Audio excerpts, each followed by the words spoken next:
সমস্ত মানুষই ক্ষতিগ্রস্তের মধ্যে আছে। চিল্লায় বলেন তো বাবা, আপনি আমিও ক্ষতিগ্রস্তের মধ্যে আছি, ঠিক কিনা বলেন? আল্লাহ এখানে কোনো মুনাফিকদের কথা, কোনো ইমানদারের কথা, কোনো কাফিরের কথা, কোনো মুসলমানের কথা বলে নাই। আল্লাহ এই আয়াতের মধ্যে নিশ্চয় সমস্ত মানুষই ক্ষতিগ্রস্তের মধ্যে আছে। তাহলে বাজান, আপনি আমিও ক্ষতিগ্রস্তের মধ্যে আছি। চিল্লায় বলেন ঠিক কিনা? 3 নং আয়াতের মধ্যে আল্লাহ তাআলা বললেন, ইল্লাল্লাযীনা আমানু, যারা ঈমান এনেছে, যারা ঈমান আনয়ন করেছে, ঈমান যারা আনলো তারা ক্ষতিগ্রস্তের মধ্যে নাই। আল্লাহু আকবার বলে। 4 শ্রেণীর ব্যক্তির কথা আল্লাহ তাআলা 3 নং আয়াতের মধ্যে বললেন যে এই 4 শ্রেণীর ব্যক্তিরা ক্ষতিগ্রস্তের মধ্যে নাই। এখন বাজান, 2 নং আয়াতে আল্লাহ বললেন নিশ্চয় সমস্ত মানুষই ক্ষতিগ্রস্তের মধ্যে আছে। পরের আয়াতে বলতেছেন 4 শ্রেণীর ব্যক্তির মধ্যে ক্ষতিগ্রস্তের মধ্যে তারা নাই। তাহলে আপনার আমার জীবনের প্রত্যেকটা মুহূর্ত, প্রত্যেকটা সেকেন্ড এই 4 শ্রেণীর ব্যক্তির সাথে যদি বাজার না মেলে, তাহলে আপনি আমিও ক্ষতিগ্রস্তের মধ্যে আছি, ঠিক কিনা বলেন? সংসারে শান্তি আসবে কোত্থেকে যদি আমরা এই 4 শ্রেণীর মধ্যে থাকি? সিজদা দিচ্ছি, নামাজ পড়তেছি, হজ করতেছি, যাকাত দিচ্ছি, ভালো আচরণ করতেছি, কিন্তু এই 4 শ্রেণীর ব্যক্তির সাথে আমরা আছি, 4 শ্রেণীর লোকের সাথে আমরা আছি, তো আমাদের শান্তি আসবে কোত্থেকে? আজকে শুনে যাবেন যে এই 4 শ্রেণীর ব্যক্তি কারা, যারা ক্ষতিগ্রস্তের মধ্যে নাই। শুনে যাব তো ইনশাআল্লাহ? যাব তো ইনশাআল্লাহ?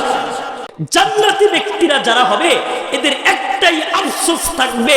তাদের আফসোস হলো, হাই হাই, ওই যে অবসর সময় আমি চাষটালে বসে কাটিয়ে দিয়েছি, মাঠের মধ্যে বসে কাটিয়ে দিয়েছি, হাই হাই, ওই সময়টা যদি আল্লাহর ইবাদত একটু বেশি করতে পারতাম, আজ মনে হয় জান্নাতের একটা তালাই আমি উচ্চ মাকামে যাইতে পারতাম। সুবহানাল্লাহ।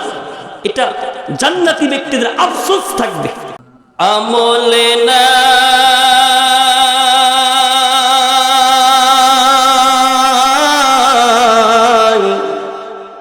নবীজি আমার, তোমার নামের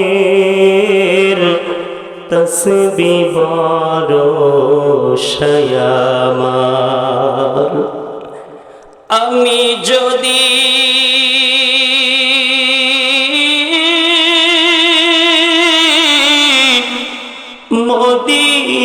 মদিনারি মাটি হইতা, নবী তোমায় বুকেতে রাখিতাম।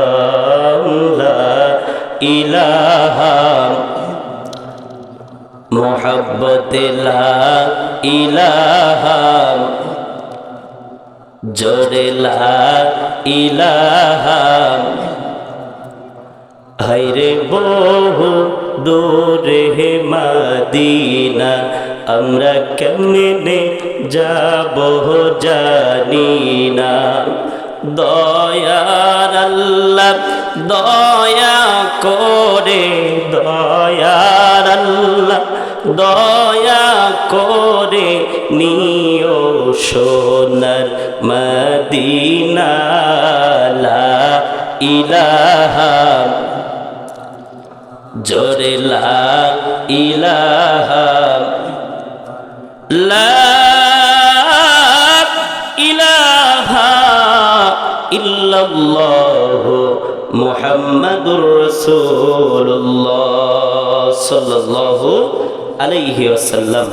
আলহামদুলিল্লাহ, সমস্ত প্রশংসা সেই মহান রব্বুল আলামিনের দরবারে, যে মহান রব্বুল আলামিন আমাদেরকে মোহাব্বত করে ভালোবেসে একটি জান্নাতের বাগানে আসার এবং বসার জন্য তৌফিক দান করলেন। সেই মহান রব্বুল আলামিনের দরবারে আমরা শুকরিয়া আদায় করি। সকলেই উচ্চ আওয়াজ দিয়ে পড়ি আলহামদুলিল্লাহ।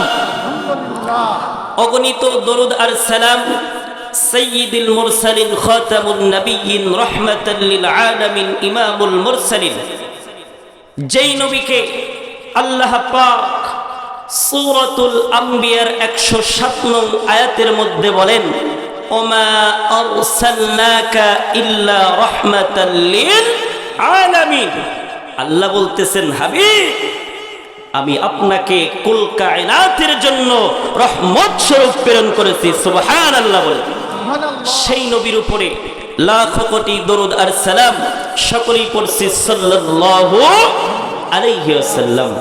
প্রিয় মুআজ্জাজ মুহতারাম মুরব্বী বাবাজিরা আমার, কলিজার টুকরা যুবক ভাইরা আমার, কোরআনুল কারীমের একটি সূরা আমি আপনাদের সম্মুখে তেলাওয়াত করেছি। আল্লাহ পাক তার এই গোলামকে দিয়ে যতক্ষণ অবধি পর্যন্ত কথা বলার সুযোগ করে দেন, এই সূরাকে কেন্দ্র করে আল্লাহ পাক আমাকে কিছু কথা বলার এবং আপনাদেরকে শোনার মতো সেই ধৈর্য আল্লাহ যেন দান করে। সকলেই পড়ি আমিন।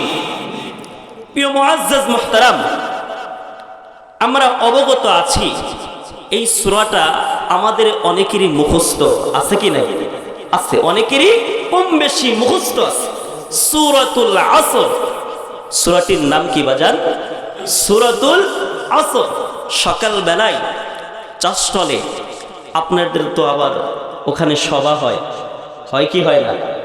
চাষটলে সভা হয় আমাদের, কিন্তু ওই সভাটা মসজিদে হয় না, ঠিক কিনা বলেন? এটা কপাল পুরো মুসলমান। চাষটলে মানুষের অভাব নাই, কিন্তু মসজিদে আসলে মুসল্লি নাই। প্রিয় মুআজ্জাজ মুহতারাম, সকাল বেলায় কেউ যদি বলে শাহজাদপুর থেকে হুজুর আসছিল বা বক্তা আসছিল, ওয়াজিন আসছিল, কোত্থেকে আলোচনা করছে, বলবেন সূরাতুল আসর। সূরাতুল কি? আসর। প্রিয় বাবাজিরা আমার, এই সূরাতুল আসরের গুরুত্ব কেমন? ইমাম শাফি রাহমাতুল্লাহি আলাইহি তিনি বলেন, লাউ তাকাব্বারান নাসু ফি হাযিহিস সূরা লাউ আসআতুহুম। ইমাম শাফি বলতেছেন, কুরআনুল কারীমের 114টি সূরার মধ্যে 113টি সূরা যদি নাজিল না হইতো, আর এই সূরাতুল আসর এটা যদি নাজিল হয়ে থাকতো, এই একটি সূরা যদি মুসলমানেরা ফিকির করত, আর এই সূরার মধ্যে যেই কথাগুলো আছে এই কথাগুলোর মধ্যে যদি আমল করত, এই কথাগুলো যদি নিজের জীবনের সাথে সাজায় নিত, এই একটি সূরাই জান্নাতে নেওয়ার জন্য মানুষকে যথেষ্ট হয়ে যাইত। সুবহানাল্লাহ। তাহলে গুরুত্ব কোন না বেশি? একটি সূরা সূরাতুল আসর যদি নাজিল হইতো, আর বাকি 113টি সূরা যদি কি না হতো, নাজিল না হইতো, আর এই সূরাটা মানুষ যদি আমল করত, ফিকির করত, সূরার মধ্যে যে কথাগুলো আছে নিজের জীবনের সাথে মিলায় নিত, সাজায় নিত, একটি সূরাই বান্দাকে জান্নাতে নেওয়ার জন্য যথেষ্ট হয়ে যাইত। সুবহানাল্লাহ। এই সূরা প্রথমে আল্লাহ তাআলা সময়ের কসম করলেন। কিসের কসম করলেন? সময়ের কসম করলেন। আল্লাহ বললেন ওয়াল আসর। আসরুন শব্দের অর্থ হলো সময়। আসরুন শব্দের অর্থ কি বাজান? সময়। ইমাম ফখরুদ্দিন রাজি রাহমাতুল্লাহি আলাইহি তিনি বলেন, আমি এই সূরাতুল আসর এটার তাফসীর বুঝতে পেরেছি একজন বরফ বিক্রেতার কাছ থেকে। কি বিক্রেতা বাজান? আমার সাথে একটু কথা বলবেন, তাহলে আমার বলতেও সুবিধা হবে, আপনাদেরও বুঝতে কি সুবিধা হবে। কি বিক্রেতার কাছ থেকে সূরাতুল আসর তাফসীর বুঝতে পেরেছেন? বরফ বিক্রেতার কাছ থেকে। তিনি বলতেছেন, আমি বাজারে গেলাম, যাওয়ার পরে একজন বরফ বিক্রেতাকে ফলো করলাম। আমি দেখতে পাইলাম বরফ বিক্রেতা মানুষদেরকে ডাকতেছেন, কে আছো? আমার বরফগুলো গলে গলে শেষ হয়ে যাচ্ছে, একটু পরেই আমার বরফগুলো নষ্ট হয়ে যাবে, আমার বরফগুলো কিনে নাও, আমার বরফগুলো গলে গলে নষ্ট হয়ে যাচ্ছে। আমি এই বরফ বিক্রেতার আহাজানি দেখে, চিৎকার দেখে আমি সূরা আসরের তাফসীর বুঝতে পারলাম। কারণ আল্লাহ সময়ের কসম করে বললেন, ওয়াল আসর, আসরের কসম, সময়ের কসম। একটা জিনিস বাজান চিন্তা করবেন, মনের খেয়াল দিয়ে শুনবেন, সময় ঘন্টা, মিনিট, বছর, মাস, এক একটা সেকেন্ড আপনার আমার জীবন থেকেই ব্যয় হয়ে যাচ্ছে, ঠিক কিনা বলেন? বরফ যেমন গলে গলে শেষ হয়ে যায়, আপনার আমার জীবন থেকে, হায়াত থেকে এক একটা ঘন্টা, এক একটা মিনিট, এক একটা সেকেন্ড নষ্ট হয়ে যাচ্ছে, ঠিক কিনা বলেন? আজকে কি আমরা মূল্য দিচ্ছি? আজকে মাঠের মধ্যে রৌশন লাগাচ্ছি, তো এই মোড় থেকে আজান দিয়ে ফেলতেছে, দিচ্ছে, সময় নষ্ট হয়ে যাচ্ছে, আমরা কদর বুঝতেছি না, সময় ব্যয় করতেছি চাষটালে বসে বসে। এদিকে মুয়াজ্জিন সাহেব হাইয়া আলাস সালাহ, হাইয়া আলাল ফালাহ বলে আমাদেরকে আহ্বান করতেছে, সাড়া দিচ্ছে। এরকম করে একের পর এক সময় আমাদের কাছ থেকে বিদায় হয়ে যাচ্ছে, ঠিক কিনা বলেন? রাসূলকে প্রশ্ন করলেন, আইয়ু আমালি আহাব্বু ইলাল্লাহি ইয়া রাসূলুল্লাহ, আল্লাহর কাছে সবচাইতে পছন্দনীয় আমল কোনটা? রাসূলকে প্রশ্ন করলেন যে রাসূলুল্লাহ, আল্লাহর কাছে সবচাইতে পছন্দনীয় আমল কোনটা? রাসূল জবাব দিলেন কি জানেন? ফাকালা রাসূলুল্লাহ সাল্লাল্লাহু আলাইহি ওয়াসাল্লাম, আস-সালাতু আলা ওয়াক্তিহা, সময় মতো সালাত আদায় করা। সুবহানাল্লাহ। রাসূলকে প্রশ্ন করতেছেন আল্লাহর কাছে সবচাইতে পছন্দনীয় আমল কোনটা? রাসূল জবাব দিলেন কি? ওক্তে মতে সালাত আদায় করা, সময় মতো সালাত আদায় করা। তো এখান থেকে কি বোঝেন? রাসূল সময়ের মূল্য দিতে বলেছেন, ঠিক কিনা বলেন? সময়ের কি বলতে বলছেন? মূল্যায়ন দিতে বলছেন। রাসূলুল্লাহ সাল্লাল্লাহু আলাইহি ওয়াসাল্লাম ইরশাদ করেন, নি'মাতানি মাকবুলুন ফীহিমা কাসীরুম মিনান নাস, আস-সিহহাতু ওয়াল ফারাগ। মানুষ দুইটা নিয়ামতকে উদাসীন মনে করে। দুইটা নিয়ামতকে বাজান কি মনে করে? উদাসীন মনে করে, হেলায় হেলায় কাটিয়ে দেয়। আপনার জীবনের সাথে এই আলোচনাটা মিলাবেন। রাসূল বললেন দুইটা নিয়ামতের ব্যাপারে মানুষ উদাসীন। এক নাম্বার হলো সুস্থতা নামক নিয়ামত, ঠিক কিনা বলেন? এই সুস্থতা নামক নিয়ামত আল্লাহ আমাদেরকে দিয়েছেন। আপনি একজন অসুস্থ ব্যক্তিকে জিজ্ঞাসা করেন, দেখেন সে কি বলে, যদি আমি সুস্থতা থাকতাম তাহলে কতই না ভালো হতো। আজকে বাজান সময়গুলো আমাদের কাছ থেকে ব্যয় হয়ে যাচ্ছে। আল্লাহ রাসূল বলেছেন, আসিহাতাকা ক্বাবলা সুকুমি, তুমি অসুস্থ হয়ে যাবে, এই অসুস্থতা হয়ে যাওয়ার পূর্বে তোমার সুস্থতা নামক নিয়ামতকে গনিমত মনে করো। সুবহানাল্লাহ। একটা সময় আসবে বাজান অসুস্থ হয়ে যাব, কারণ রাসূল বলেছেন অসুস্থ হয়েই যাব, অসুস্থ হয়েই যাব। একটা সময় আসবে চুলগুলো পেকে যাবে, দাড়িগুলো সাদা হয়ে যাবে, মনে চাইবে মসজিদে গিয়ে হেঁটে হেঁটে আল্লাহকে সিজদা দেই। অসুস্থতার কারণে আমরা মনটাকে বুঝাইতে পারবো না, যেতে পারবো না, মসজিদে গিয়ে আল্লাহকে সিজদা দিতে পারবো না, ঠিক কিনা বলেন? মনে চাইবে মসজিদে হেঁটে হেঁটে গিয়ে সালাত আদায় করি, কিন্তু অসুস্থ হয়ে যাব। এর জন্য মুআজ্জাজ মুহতারাম, সুস্থতা অবস্থায় থাকাকালীন আমাদের এই সুস্থতার নিয়ামতকে গনিমত মনে করতে হবে। আরেকটা হলো ওয়াল ফারাগ, অবসর সময়। অবসর সময়কে আমাদের কাজে লাগাতে হবে। কি সময় বাজান? অবসর সময়কে কাজে লাগাতে হবে। জান্নাতি ব্যক্তিরা যারা হবে এদের একটাই আফসোস থাকবে, তাদের আফসোস হলো হায় হায় ওই যে অবসর সময় আমি চাষটালে বসে কাটিয়ে দিয়েছি, মাঠের মধ্যে বসে কাটিয়ে দিয়েছি, হায় হায় ওই সময়টা যদি আল্লাহর ইবাদত একটু বেশি করতে পারতাম, আজ মনে হয় জান্নাতের একটা তালায় আমি উচ্চ মাকামে যাইতে পারতাম। সুবহানাল্লাহ। এটা জান্নাতি ব্যক্তিদের আফসোস থাকবে।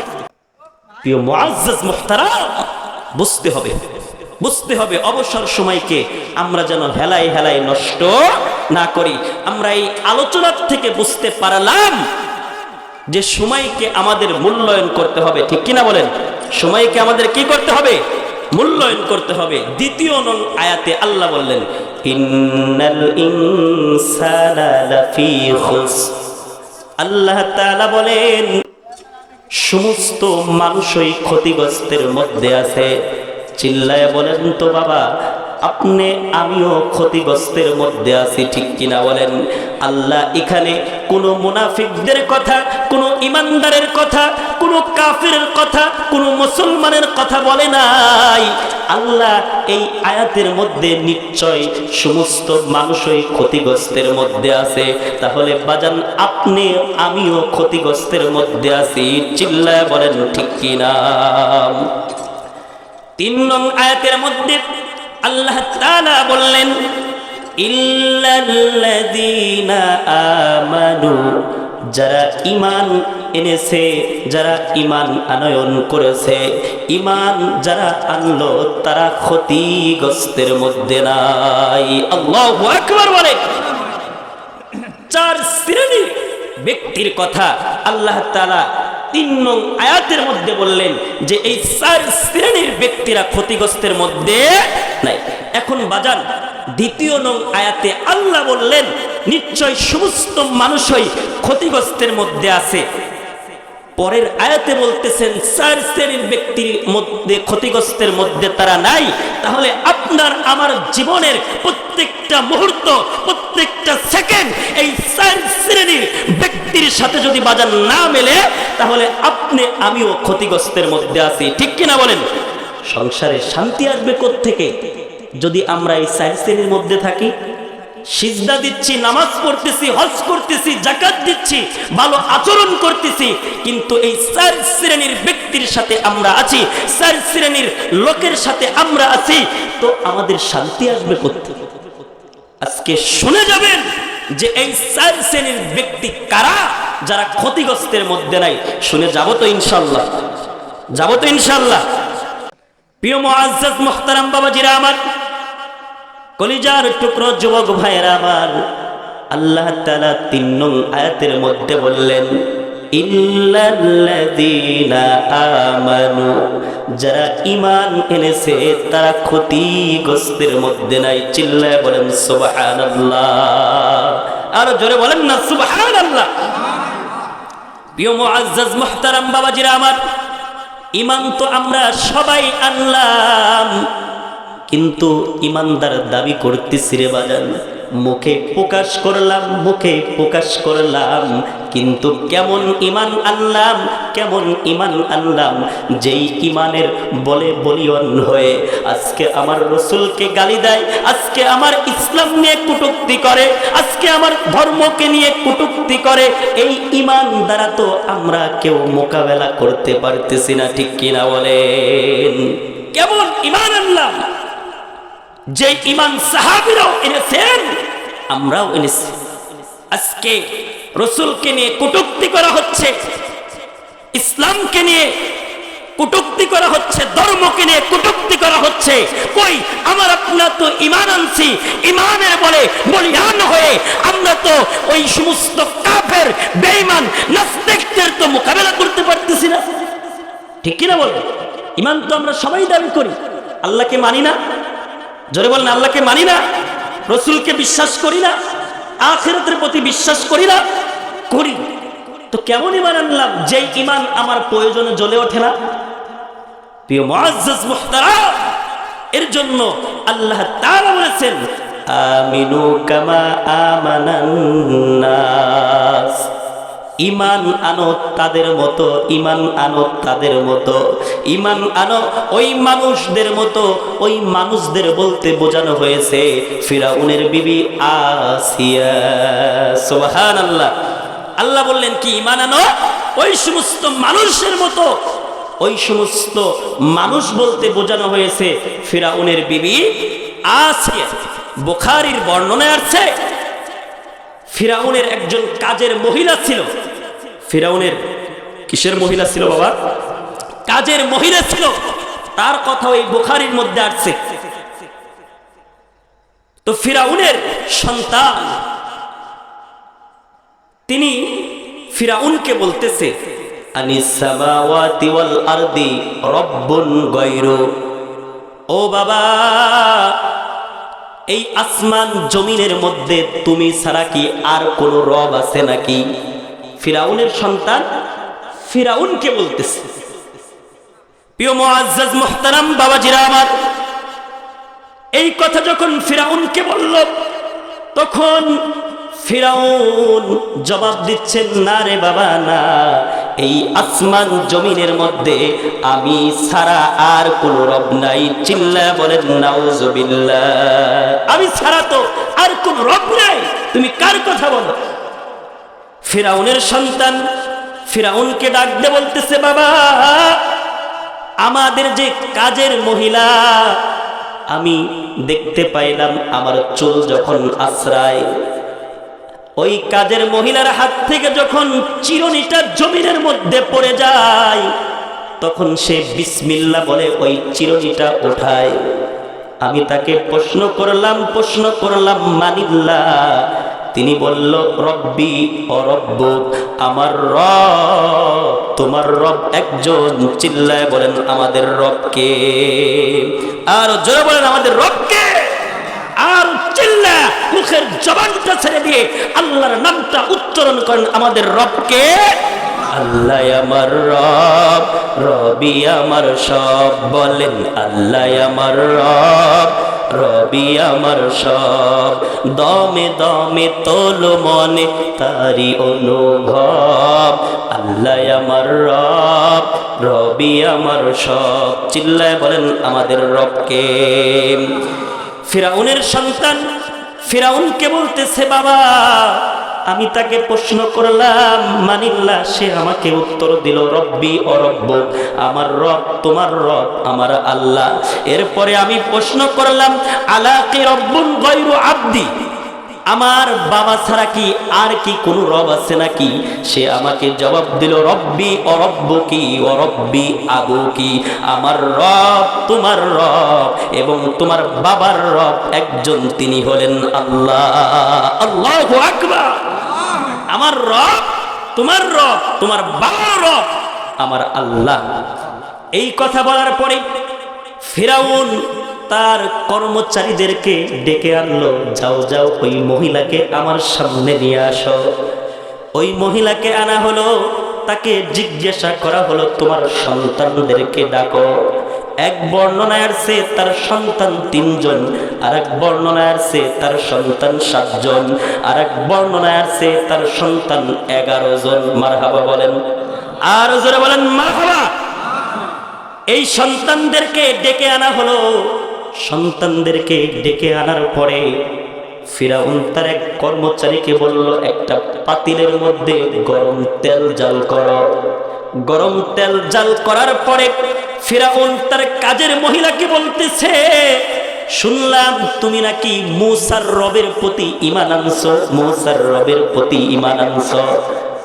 তুমি ঈমানটা ছেড়ে দাও, ওই খোদাকে ভুলে যাও, তোমাকে মাফ করে দেব, তোমাকে মাফ করে দেব।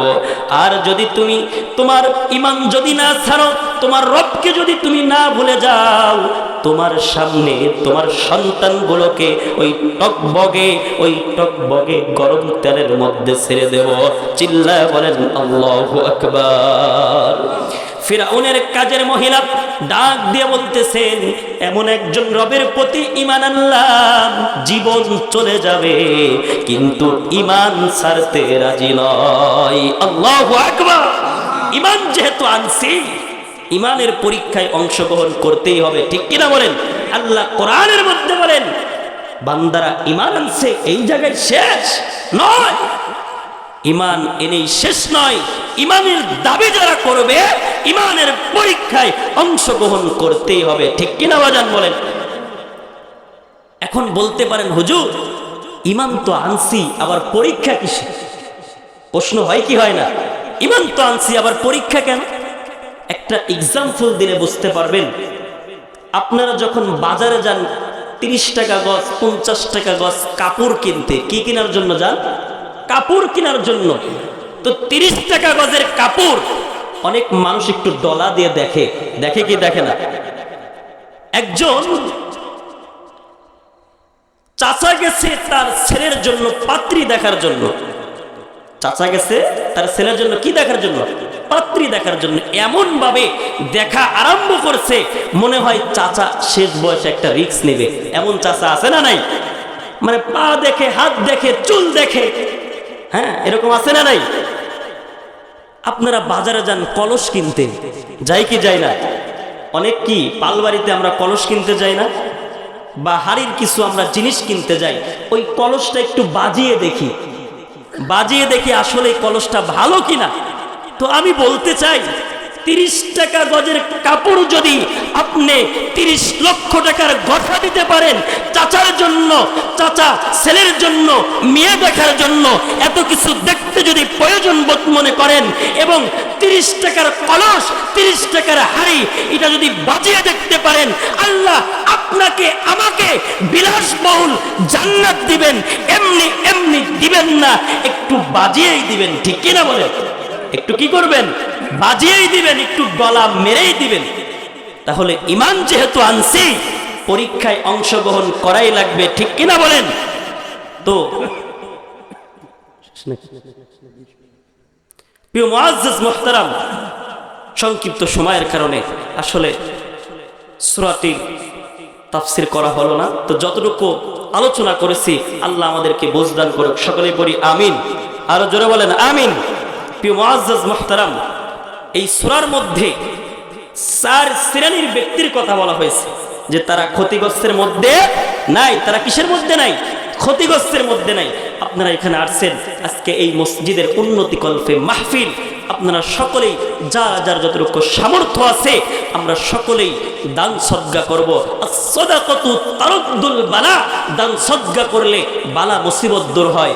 এবং কি নবীর আরেকটা হাদিসের মধ্যে আসছে, কেউ যদি আল্লাহর ঘর দুনিয়াতে নির্মাণ করে, জান্নাতের মধ্যে ওই ব্যক্তির জন্য আল্লাহ একটা বালাখানা তৈরি করে দেয়। সুবহানাল্লাহ বলেন, আর জোরে বলেন না সুবহানাল্লাহ।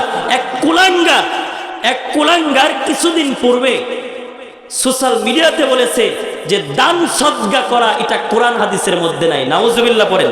এক কুলাঙ্গার এটা বলেছে কিছুদিন পূর্বে, সোশ্যাল মিডিয়াতে এটা ভাইরাল হয়েছে। সে বলেছে কি দান সদকা করা কোরআন হাদিসের মধ্যে নাই। আমি বলতে চাই ও কোরআন হাদিসের কিছুই বোঝে না, ঠিক কিনা বলেন? কারণ কোরআনের অসংখ্য জায়গায় আল্লাহ তাআলা বলেছেন, আমি আল্লাহ তোমাদেরকে যে নিয়ামত দিয়েছি এটা আমার রাস্তায় ব্যয় করো। সুবহানাল্লাহ। এটা কার রাস্তায় ব্যয় করতে হবে? আল্লাহর রাস্তায় ব্যয় করতে হবে। আল্লাহ আমাদেরকে বুঝদান করুক, সকলেই পড়ি আমিন। আর জোরে বলে আমিন। ওয়া আখির দাওয়ানা আলহামদুলিল্লাহি রাব্বিল আলামিন। আসসালামু আলাইকুম ওয়া রাহমাতুল্লাহি ওয়া বারাকাতুহু।